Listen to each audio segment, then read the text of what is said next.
What? Now what? How do you feel now? Excellent. Anyways, hey everyone, whoever's joining us. I don't think anyone's hopped on quite yet, but Oh, uh, we're starting our live stream right now, and we're going to be talking about some of our favorite dark fantasy TTRPG mechanics.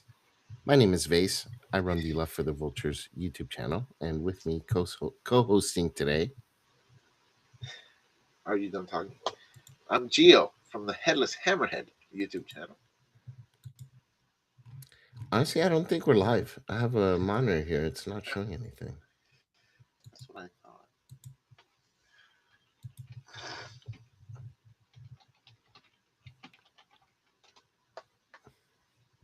Do you see it? I'm trying to load it right now. Because our thing says we're live, but then my monitor says it's not. Uh, Unless it's that delayed or something, which would be weird.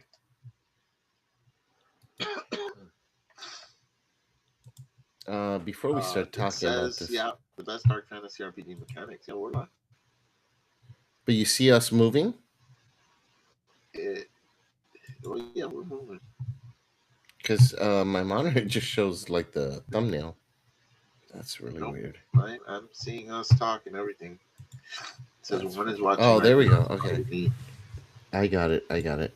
Okay, cool. Sounds good. All right, looks like we're live. Sorry everyone for that little hiccup. Gio's not very good with electronics and technology, so uh, just Hopefully, anyways, my mic sounds better today than it has in the past. it's definitely sounding better than it did just a second ago when you didn't have the mic on, so that's good.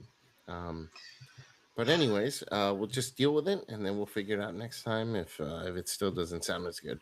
You sound decent to me right now, so Yeah, and I always sound great to myself, and then when I hear the playback, it's like, what no, the you hell? It's actually you talking sound a little tinny underwater. right now, actually. So yeah, something's going on there. I don't know what, but anyways, it's still better than what you sounded before. Maybe if you get right up close to the mic. I've tried that in the past. It doesn't really make a difference. That's weird. Okay, well, uh, thank you everyone who's joining us. We are going to be talking about some really interesting mechanics that we really enjoy from other game systems. Um, and these are specifically tailored towards dark fantasy. So if you're running a game that's flavored towards dark fantasy, a lot of these mechanics could be really useful. Now, one caveat is do not use all of these mechanics at once in your game because you're going to be changing whatever game you're playing into something that's completely different and your players are going to revolt. So pick maybe one or two of these to use in your game, and then you can go from there. And then maybe in a different game, you can kind of tailor one or two of these into those games. But generally, if you're playing tabletop role playing games and you want dark fantasy, you'll already want to pick a game that is specifically made for that theme. So something like Warhammer Fantasy Roleplay, Zweihander, Morkberg, Merkborg, sorry, Pyreborg, or any of the other Symbaroum, Shadow Dark, whatever the dark fantasy flavor you like. So some of those games are going to have some of these mechanics, but none of them are going to have all of these mechanics, and that's for a reason. You don't want to overwhelm your players with too many of these. So, do you have anything to add to that, Joe? Yeah, I mean, if you're if you're taking more than two mechanics to add to whatever game you're playing, then you're playing the wrong game. I mean, let's be honest, right? Um, so yeah, no more than two, I would say. I think that's a sweet spot. Um, Yep. So, the first mechanic that I think that we wanted to start with was the Providence Scars, which is in the article that we wrote for our newsletter. The number one mechanic that we put there. This one's really cool. It's something that you don't really find in very many tabletop role playing games. In fact, the only game that I know of that does something that's even close to this is the One Ring by Free League Publishing. So Free League does a lot of games like Dragon Bane and Alien RPG and The One Ring and things like that. So they have a lot of experience in making different types of games with a lot of flavor. But I find Free League to have a lot of influence from dark fantasy and horror. So when they make their games, they tend to add a few mechanics that have to do with that. And The One Ring is no exception.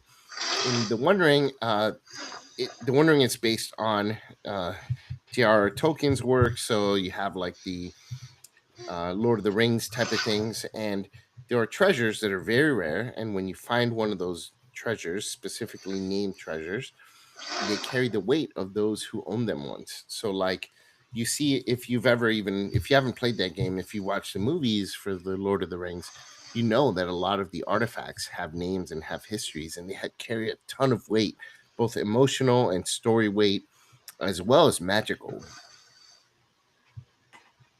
Yeah, it's like the artifacts in AD&D, D&D Second Edition.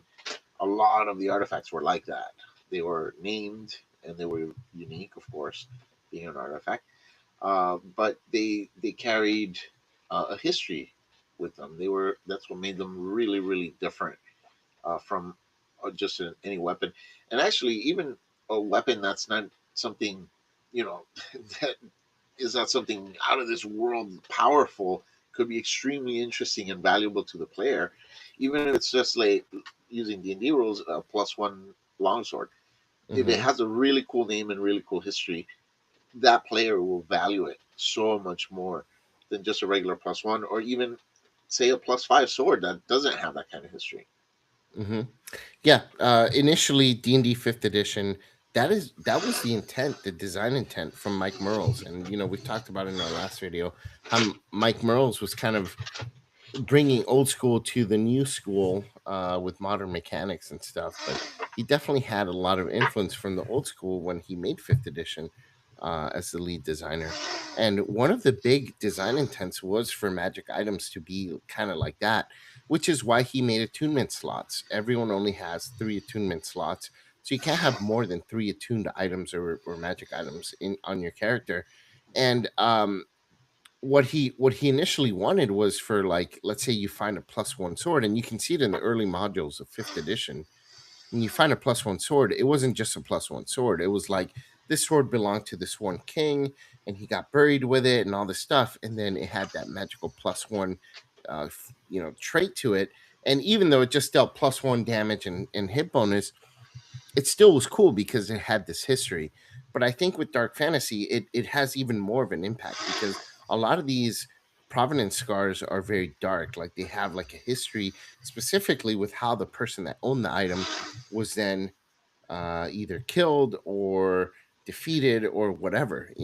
In Middle Earth, in this case, the One Ring was the one ring to rule them all. But when Bilbo first found it, it was just a ring of invisibility. And initially, when J.R.R. Tolkien wrote those novels, he hadn't written the Lord of the Rings yet. That ring didn't Yeah. mean anything. It literally was just a ring of invisibility It's that funny. I watched eventually. just a quick note. I watched a video. I forgot who it was. I wish I could shout out the YouTuber whose video it was, but he analyzes like uh,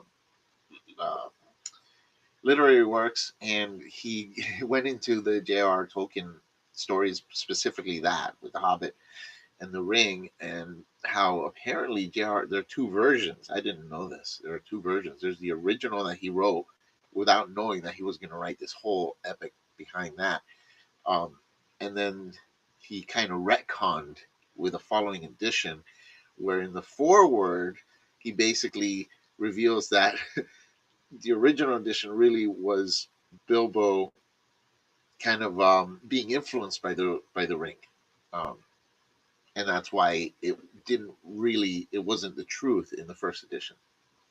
Wait, what? Rewind.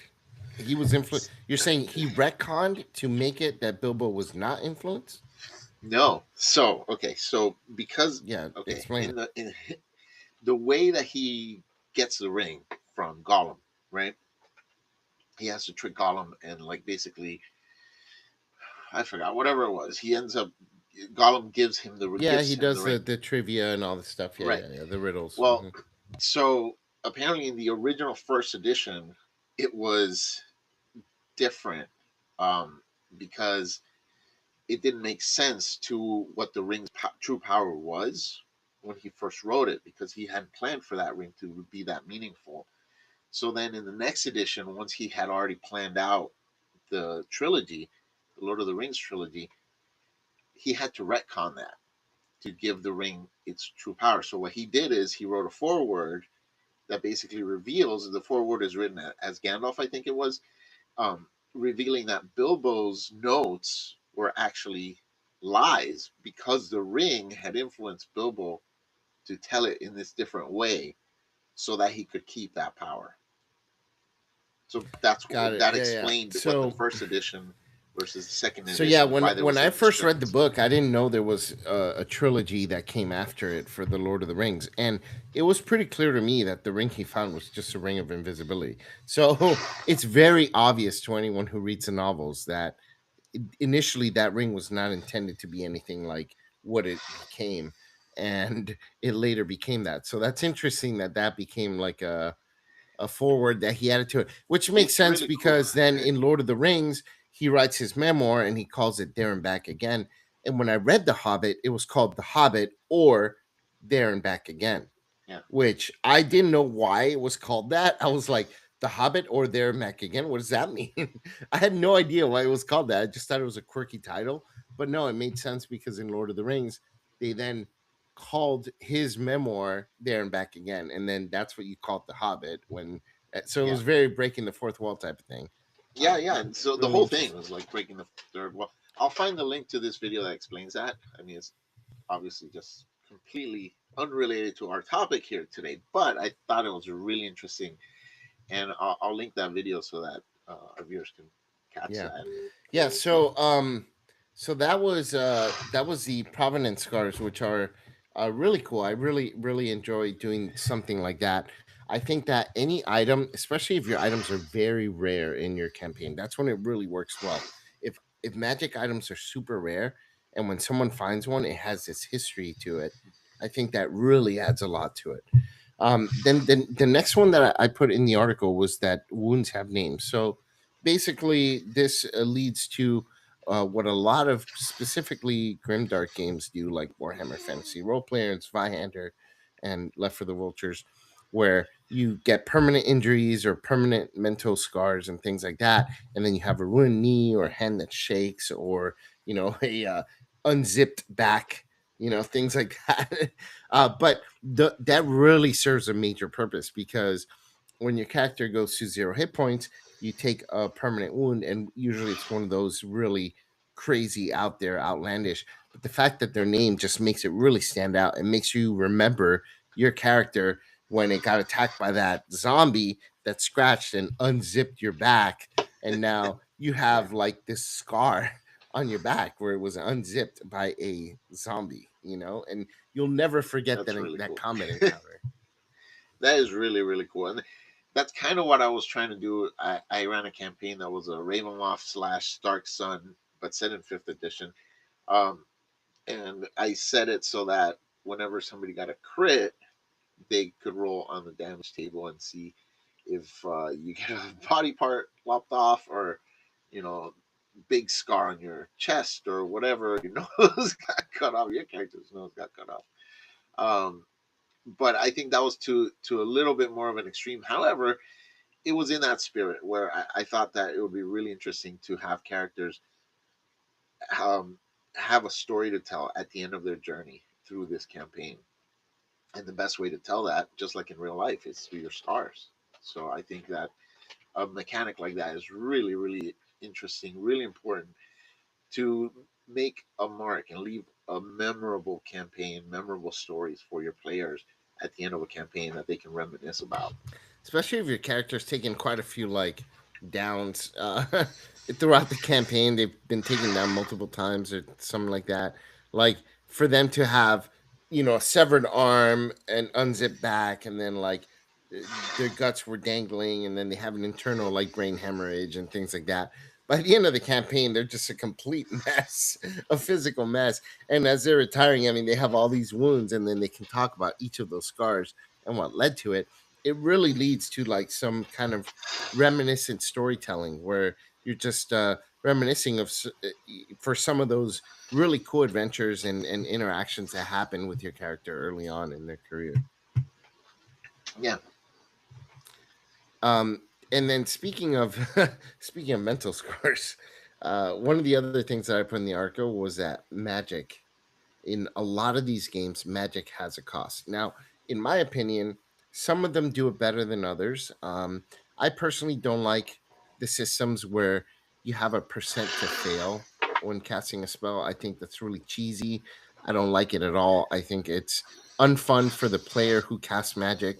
It makes people not want to use magic. I think doing it right means having magic have a cost, but it still work. I agree. For me, speaking back again to the Dark Sun Ravenloft campaign, I tried to do that too in the spirit of the Defilers from the original Dark Sun campaign in second edition, where the Defilers draw their magical power from the life force around them. And so, what I did in my updated campaign was any magic had defiling abilities. And so, basically, depending on the level of the spell, there was a radius that could affect anybody that was within that radius. And it could affect, it didn't necessarily affect them. So they could roll, and there was a percentage that it would affect them, and it could either take away hit point, or give them some kind of a disadvantage, like a disadvantage to their rolls, or it could have slowed them down. Uh, if they have two attacks, now they only have one, things like that. But I think in my campaign, I did it a little bit too complicated.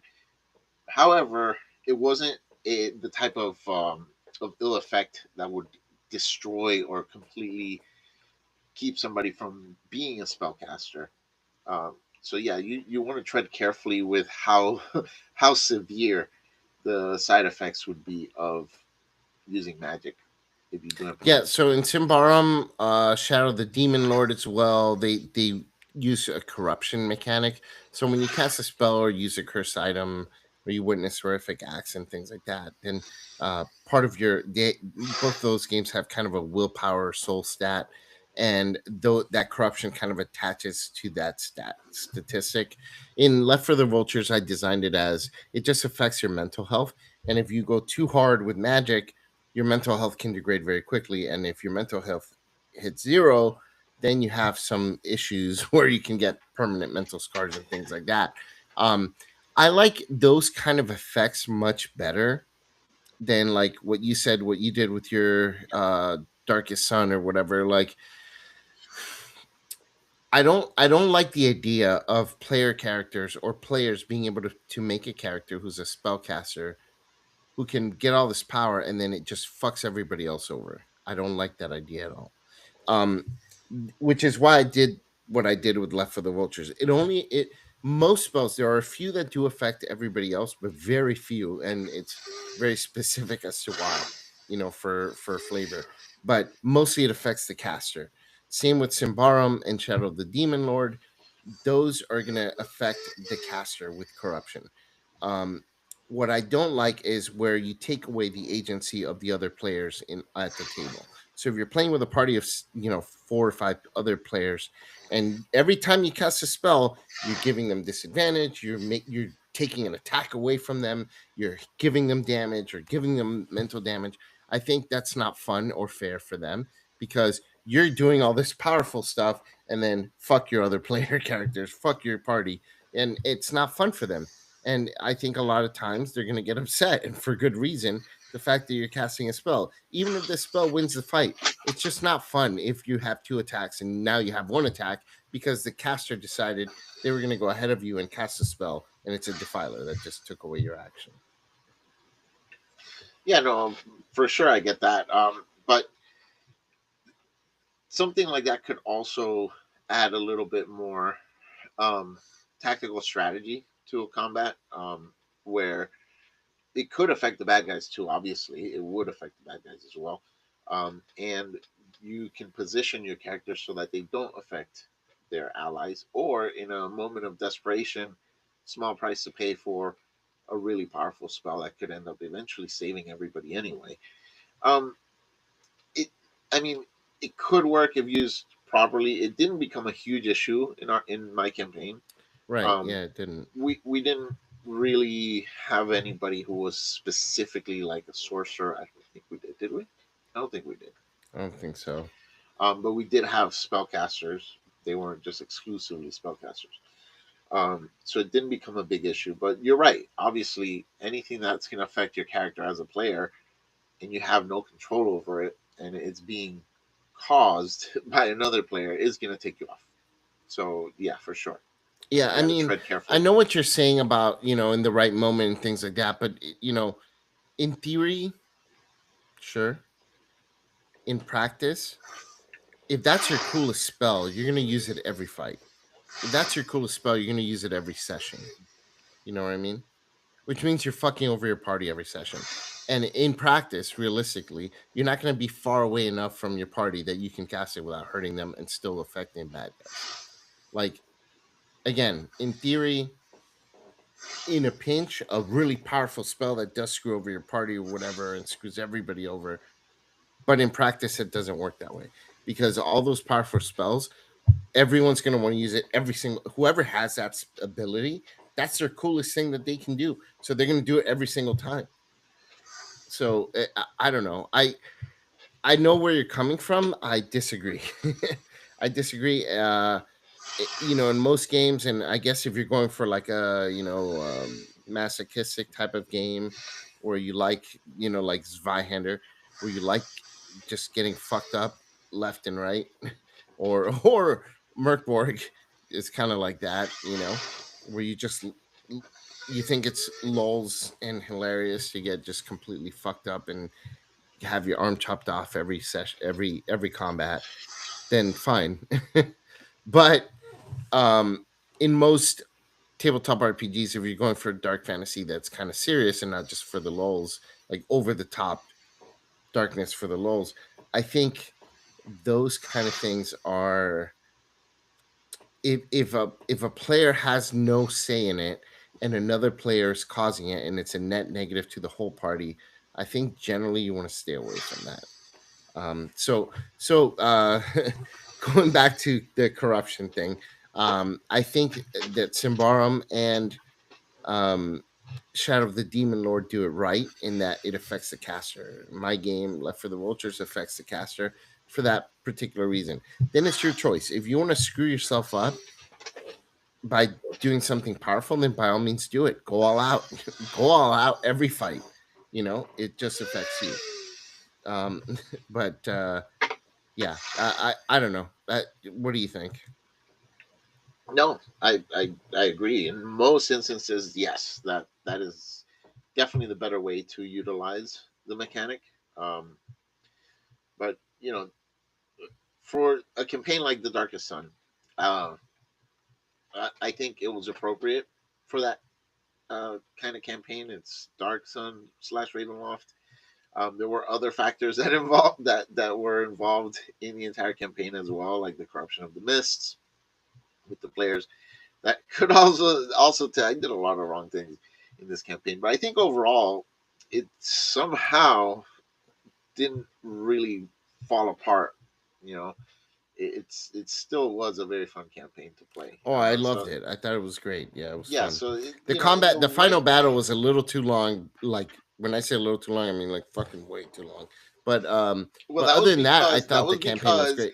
we had Jeweler freaking given to the miss and become a second freaking final boss. So, which I did not plan on. I did not expect him to do that. So, Yeah, it's for anyone who doesn't know, that was one of our players who betrayed the party and became a very important part of the finale here, as far as he was like one of the major villains at the end of it. So um yeah, but the campaign was really fun. I enjoyed it. I enjoyed I love the idea of of mixing Dark Sun and Ravenloft. I think those were the two best settings for AD&D Second Edition. Really the only ones that came close were Dragonlance and like Alkadim, but I think Ravenloft and Dark Sun were my two favorites by far. And I think combining them was a great idea. I love the first session was fun in the arena. We we had like an arena fight. For anyone who doesn't know, Geo put like weapons all around the arena, and you had to like go and find them and items, and then when you grab one, then he'd tell you what it did, and then you can use that to your advantage. And we had a player who was who was playing a turtle character who just he had his arm chopped off by a goblin who used like a two-handed axe or something, and he got really upset by that. It was such a fun session. That first combat was so fun, and then later in the campaign, like just some of the things that we went through. Eric Westfall, the guy that betrayed us, lit up. We went to a merchant, and then immediately after the merchant caught fire and like burned down, and it was like the whole city burned down. And apparently, we didn't know at the time, but Eric Westfall was responsible for all of it. So yeah, it was fun. It was fun. Uh, Um, but but anyways, that's a really kind of going off to the side here on magic. But I personally I love the idea of magic having a cost. I got kind of that idea from Lovecraft, and ever since Lovecraft, since being exposed to Lovecraft, I've become really attracted to the idea of having something that's like ancient text or ancient knowledge that mankind was never supposed to read and or was never supposed to learn, and then when they do they go mad. It's just too much for them to handle because a man was never supposed to understand this, and when they try it just drives them into madness, and they can only control just a small portion of the true power of what these texts can wield. And I think that I think that's really cool. So that's really where I got it from. And I know that he didn't come up with the idea, and I know that other games have that kind of similar thing. But I love that concept. I love the concept of magic being something beyond human understanding.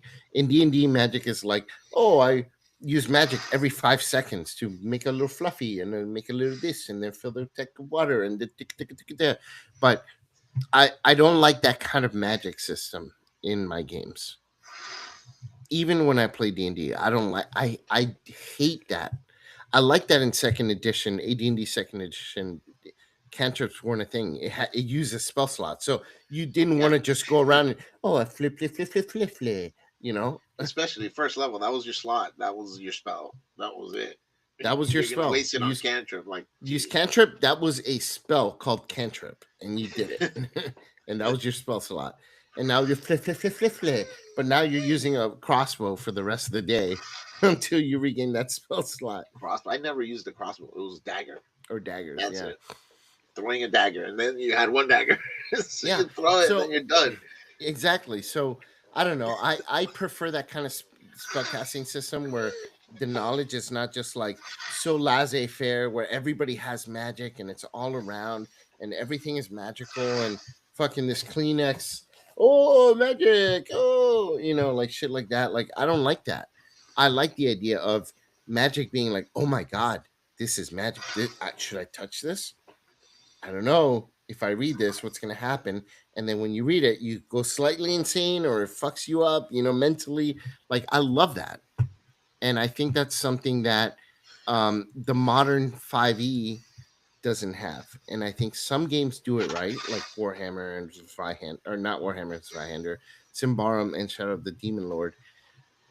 Those do it right because spells should have a cost. I think any magic should have a cost, otherwise everyone would be doing it.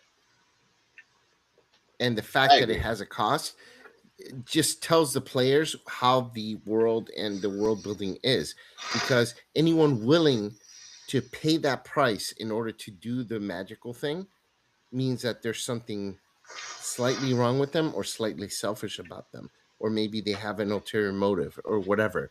Yeah. Like there's Well, so with much some it games. Sorry, go ahead. Go no, ahead. it adds so much more to the storytelling. Because if I have forbidden knowledge that's gonna fucking drive me mad, but it's gonna do this cool thing, the fact that I'm still willing to use it says so much more than me just going fireball and then fire, fire, fire, fire, fire, fire, fire, like anime, you know, blah, blah, blah, blah, blah, blah, blah, blah, blah, blah.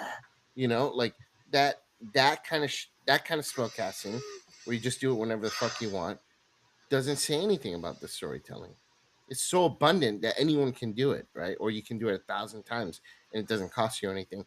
Whereas when it costs you something, now it's so much more storytelling, and that's what I love about it. That adds to dark fantasy is that when you're still willing to do it, even knowing the cost, that just says so much about your character and your person. So yeah, sorry, go Yeah. ahead. No, I was gonna say that in certain games where it's really prevalent, the magic is everywhere. It's like fifth edition, for example. Um, yeah, it doesn't really make that much sense, because yeah, like you said, there's no cost. So like, why wouldn't everybody have it? And I guess everybody does. Every character class has it. So whereas something like second edition, the price you paid to be a wizard was one less 4 hit points per level. You can only carry you can't wear armor. You can only carry a staff and a dagger, and that's the price you were paying for that magic. Yeah, I mean, to be fair to those who are, saying, "Oh, well, second edition wasn't like it didn't have a cost associated with it." We know that. Like in second edition, there wasn't like a mental health cost, but it still was more rare because, like we were just saying a few minutes ago, like you couldn't just cast a cantrip just willy nilly. It costs your spell slot, so you wanted to be careful because then the rest of the day, if you had some encounter or something happen, you didn't have that spell slot to use on anything else. So there Yeah, was kind of a cost in terms of that. And again, that screams like says so much more about the setting and the world and everything else. and there were no Excuse me. short rests. Yeah, there was no such thing as short rests or bonus actions or Yeah, things like that. Um, and then the other thing that I put in the article was degrading bonds. Now, this kind of ties slightly to the magic thing because um, we are talking about how magic can have some impact on mental health in certain games and things like that. Now, bonds is something specifically that I fell in love with Delta Green. One of my favorite tabletop role playing games. It's by far my favorite horror role playing game. It's in my top three role playing games of all time. I think Delta Green is a masterpiece of a role playing game. And Delta Green has this really cool mechanic that no other game that I've ever played has, and it's called the bonds mechanic. And how it works is when you make your character, you create some bonds, which is like your backstory, who your character is attached to, whether it's your wife, your pet, your coworkers, your little league team, or whatever. But that's your bond. That's who you think about every time that you're making some decision or something that's going to affect your life. You think about those people or those or your those pets or whatever.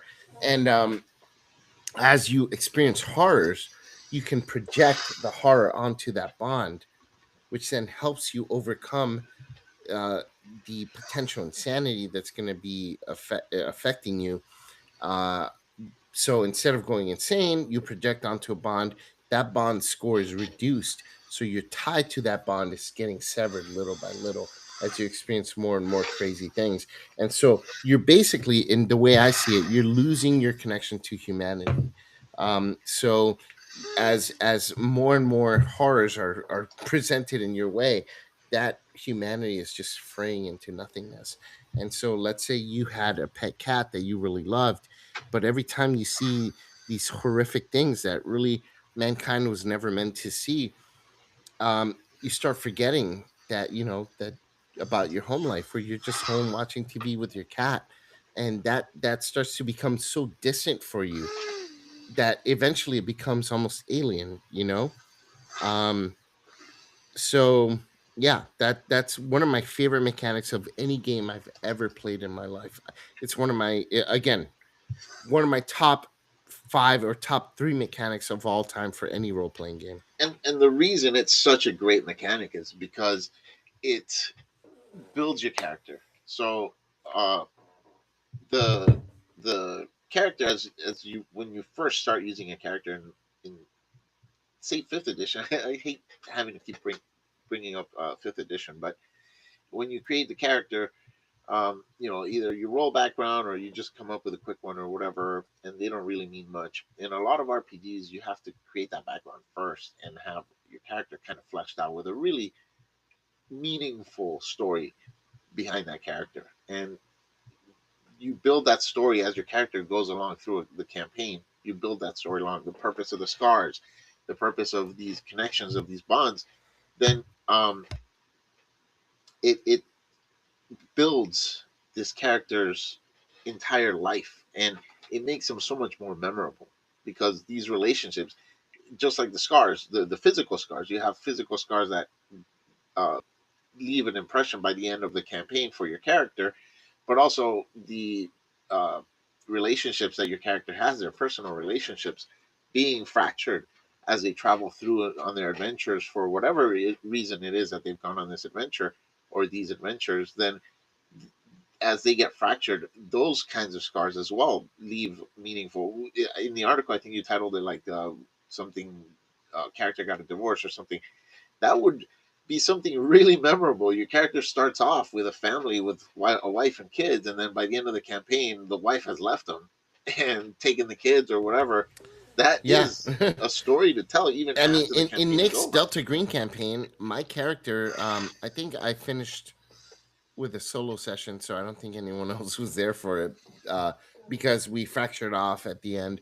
But my character had gone insane, and so I was at home, and what happened was I my character ended up shooting my wife, his wife, um, because his bond to his wife was gone, and he just didn't want to expose the truth of what was happening to the world, and she was going to divorce him and expose everything. So he did that, and then the neighbor heard the gunshots and came by. So then my character went to the neighbor's house and murdered the whole family. And I mean, you don't have to become villainous, so don't misunderstand what I'm saying. Um, it just was such an interesting end to the campaign. We saved the world, but my character went insane and became a serial killer who ended up getting arrested and put on death row um, because of what he did at the end. And the reason he did that was to try and protect the world from what he had done. But again, it became such a complex situation. But it just made for such an interesting bit of storytelling and made the ending so much more interesting than, hey, you guys killed the bad guys, you saved the world, all right, you guys are heroes, and that was it, like it tore my character apart. And I know, it's not for everyone. Like, obviously, having a character that becomes villainous at the end is not something you want to do every single time, or every time that someone loses character, either to sanity or whatever. But if you do it, if you sprinkle it here and there, and you do it, here and there, then it can become a really interesting bit of storytelling that no one will ever forget. Like that, what happened to that character, I'll never forget it because it became such an interesting bit of storytelling, you know, crazy and horrible as it was, as an ending. It was a bittersweet ending. We did save the world, but then at what cost? And I love that. I love the at what cost. And that's what makes dark fantasy versus heroic fantasy, is that there's always a cost involved. And these kinds of things are what separates something like video games from tabletop RPGs because you cannot, as much as they try, you cannot create something like this in a video game. You cannot have family bonds and relationship bonds that get fractured. You can't have that kind of cost in a video game. And a lot of people come from video games into TTRPGs, and then they play their characters in that way. And I think it's such a sad thing because it's such a missed opportunity to create something really memorable that you can look back on years, decades later, and think, because you finish playing a video game, you may think about it in the future or about the character you were playing or whatever, uh, here or there and think, oh, that was a cool game. But you don't think, oh man, that character, I loved playing that character, that I created such an awesome character. It rarely happens. I mean, it happened in games like City of Heroes. You remember that? We created some really cool, That memorable was characters, so fun. but I it was love just that because of the game. designs and the power sets that we added to the characters. Because we, like, I created Jesus H. Christ, who was dressed in a loincloth, really Santa skinny guy with a Claus. beard. And he flies. One of his powers was he just floated straight up in the air. And then we had Santa Claus, yeah, and then we had the elves. And, so you could have memorable characters in that way, but you know that's it. That's all you can remember about that character. I don't remember anything any of those characters did. I just remember what they looked like and what their power sets were, and that's it. But in TTRPGs, you can remember an entire story, like a book or a movie, which you cannot do really with a video game. Yeah, yeah. So the bonds mechanic, I think it's just so amazing because it can create so many story moments. And even if your bonds don't degrade to zero, I mean, you can just kind of explain and you can imagine in your mind, you know, if you have this horrific thing that just happened, someone exploded in front of you and you're like horrified and you project that onto your pet cat. And you're thinking about the days when you spend, just at night, just you and your cat watching Netflix in the dark living room or whatever, and you're watching this horrific event happen and you project that onto it. And then suddenly that becomes so meaningless to your character. Being able to sit with your cat and watching Netflix became becomes so meaningless that next time that you see your cat, you're like, huh. And you don't know how to act with them, right? Even though your bond score didn't hit zero, it still affected that relationship because it did degrade by 1 or 2 points.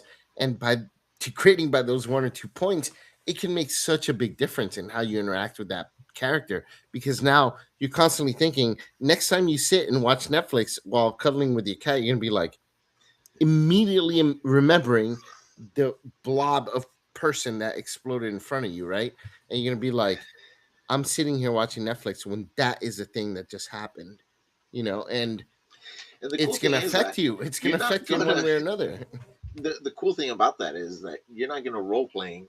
You're not gonna role play going back and sitting with your cat ever with that character, most likely.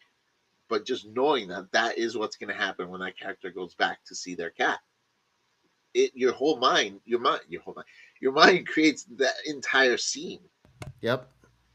just because you have reduced that bond with whoever it is, and your mind creates that scene for you, even though you don't even have to role play it.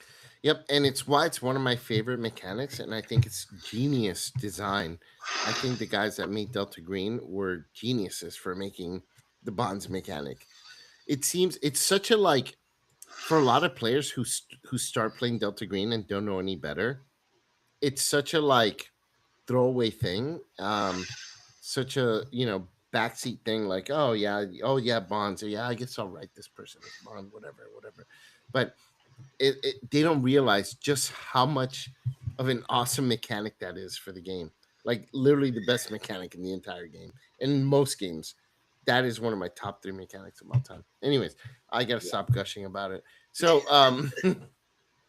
another mechanic that's really cool from a game that Delta Green was based off of is Call of Cthulhu, the role playing game.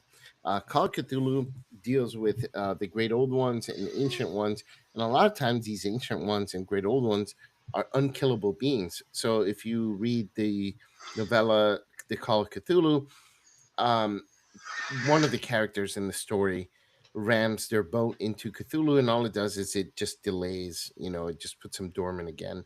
But the fact is that Cthulhu has been lying dormant for millennia and will be lying dormant for millennia to come. And when he awakens, then he calls forth the end of humanity. Um, and the end of the universe as we know it, right? So because of Azathoth, his father, who's going to be awakened. And when he awakens, the entire world or the entire universe ends. So these beings can only be put to sleep or delayed. They cannot actually be killed. So in a lot of games, you have beings that cannot be killed, and I love that. In my adventure for fifth edition, Heart of Ishizu Landing, there is a I'm not going to spoil it, but there is something in the campaign that cannot be killed. It can only be laid to rest for another century or several decades or whatever, and that's about it. You can only hope to delay the inevitable, right? And I think that is another trope of dark fantasy that can really bring a lot of storytelling into the mix. Yeah, and that's something that makes for very interesting campaigns as well, and adventures, because let's face it, a lot of players, they just want to go in and hack and slash, but that's not what you remember a week later. I mean, you don't remember the any of the creatures you found in the dungeon that you just blasted through, just hacking and hacking and hacking. And if it's a bad guy that you cannot kill, and you cannot just defeat them by hacking them down, you have to think. It doesn't have to be a completely unkillable foe. It's just something that um, that needs a little bit of a different tactic to defeat.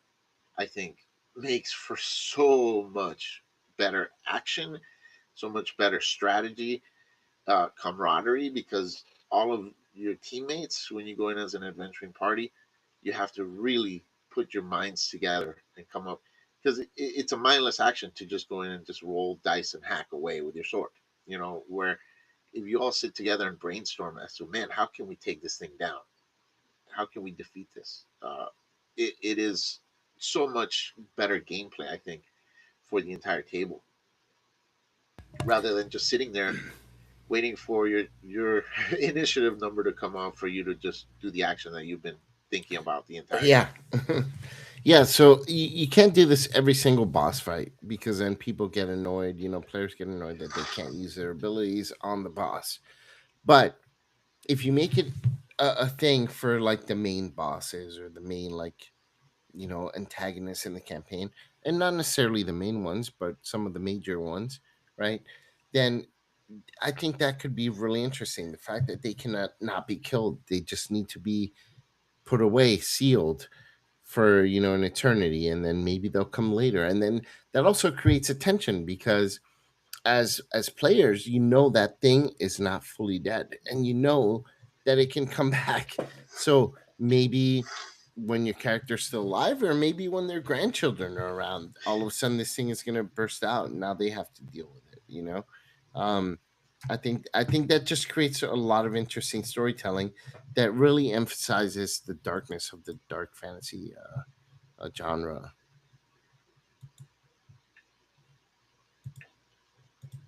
Yeah, exactly. So, uh, and that's the list, right, from the article. That's from the article, but are there any other mechanics that you There can are think of from plenty, other games that you like? so many, so many. So we played a game called Lancer, which is not fantasy role playing like D&D. It is using mechs, which are huge robot like, uh, I guess, uh, warships. I guess is the best way to describe them, because that's what they are. They're for battle, and they're kind of human like, where they have arms and legs. Some of them could be animal like, but you have a human pilot who controls this thing, and the thing is fully mechanical, but it has all types of weapons and everything, weapon systems and shields and special attacks and Yeah, we movement get and it. flight. Uh-huh. And so what about that system? All right, so they have a uh, system when you're in combat where you can push harder, you can push past your normal capabilities for this mech. So you can do what's called overdrive, where you kind of overheat your mech. The mech, as it uses some of the weapon systems, some of the movements, it heats up because Mm. it takes energy to do all these things.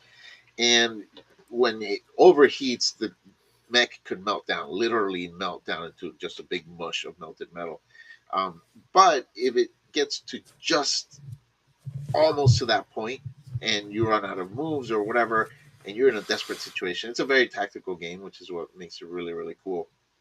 Uh, you can push past that and overheat on purpose.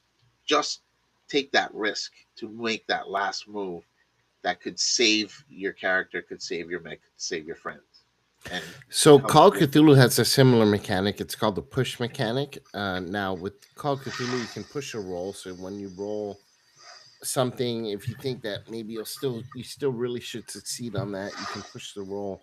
And so how that works is you need to have a narrative explanation as to why you're able to push that roll. So you can say, oh, I pushed the roll because I bribed the cop. So you're trying to persuade the cop, you failed, and then you're like, I'm gonna pull out a $5 bill. I'm going to push the roll. And so now that gives you the ability to push the roll and try again. And so there's a narrative element, but if you fail harder. So I think that's very similar to what you're talking about with Lancer.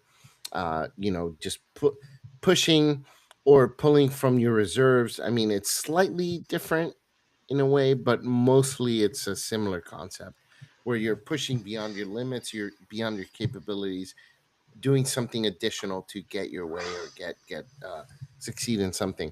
I really love that idea. I think in specifically in medieval fantasy like a D&D, that's a great idea to have something like a reserve, you know, kind of grit or reserve. We have vengeance and left for the vultures, um but having something like that makes your character gritty and just pushes beyond their limits and is able to get an additional die or whatever advantage or an additional attempt at something in order to succeed in whatever it is they're trying. I think that's really cool. Yeah. You have any others? I have one more. Um, you know, I'm looking back at my role playing games back here. I can't think of one. I can't think of one specifically. I know there's many others that I really like, especially for dark fantasy. But I can't think of one right now. What do you got? So there's the last one I want to bring up, which is probably my most favorite mechanic on any tabletop role playing game, and is from Marvel Multiverse role playing game, which is the team maneuvers. It is something that is so cool. I was talking a little bit earlier about defeating the unkillable bad guys because it involves the entire team. Everybody has to brainstorm together, and it really changes the dynamic of your typical when you fall into that rut of just going through, waiting for your turn, rolling the dice. But doing a team maneuver is a really cool mechanic for Marvel Multiverse. The game itself has got a lot of issues. It's not perfect, but this thing is so cool. I haven't seen it anywhere else. What you do is you sacrifice every single person who wants to take part in the team maneuver sacrifices their initiative turn to do this maneuver all together at the same time. And it gives the entire team a bonus of some sort, or it does something really cool and different. So some of the team maneuvers. So let's say your team is the Avengers, and then the the leader, let's say Captain America, he calls out Avengers Assemble, and that's calling out, hey, let's do the team maneuver. You always have to have a phrase or whatever that you call out, and then you start the team maneuver, and everybody states what they're going to do as part of this team maneuver, and it gives either a benefit to your team or a negative to the bad guys. But then in the X-Men release for Marvel Multiverse, they added some really cool ones. Where, for example, if you're Alpha Flight, you can do their team maneuver where they're in the middle of combat. They use their team maneuver, and Wolverine, because he's Canadian, Alpha Flight is a Canadian super team. Wolverine jumps in for one round and he attacks the bad guys or does whatever you want him to do, and then he Like in the dives Marvel out versus like in the Capcom Marvel video vs. game? Capcom video game. It's so What the cool because fuck? yes, isn't that freaking awesome?